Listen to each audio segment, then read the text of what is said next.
Hi guys, papakita ko sa inyo kung ano itong nabili ko. Itong honey. Ayan siya oh. Ang laki, isang boteng binili ko. Kasi nag-sale siya. Multi-flower honey. Ano to guys? Imported. Galing sa Poland. Yan. Gusto ko kasi, mas gusto ko mga imported products kasi ang mga ingredients nila talagang natural. Walang mga halong mga kung ano-ano dyan na hindi mo alam kung ano mga yun, basta mga natural ang mga natural sa mga ingredients nila, kaya mas gusto ko. Tapos bumili din ako nito kasi nag-sale ito ayan, natikman ni Carlos kagabi, natikman ko rin, hindi siya masyadong matamis.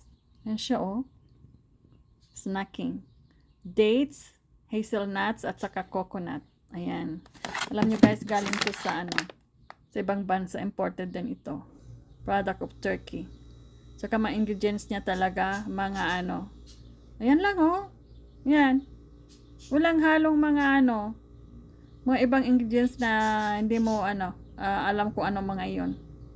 Yan, mga naturals talaga.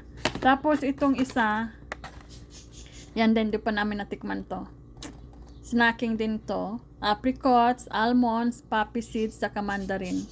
Yan siya guys Yan. Galing din sa Turkey. At saka siya, non-GMO. Ayun ko yung mga GMO products.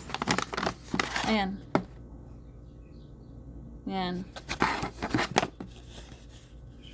Ayan siya Tingnan nyo guys. All natural. Ayan. Ayan siya. Product of Turkey din. Ayan. Ang mga ingredients niya, yan lang. Wala na mga halong wala pang added sugars. Yan. Kaya gustong gusto ko mga imported products. Diba?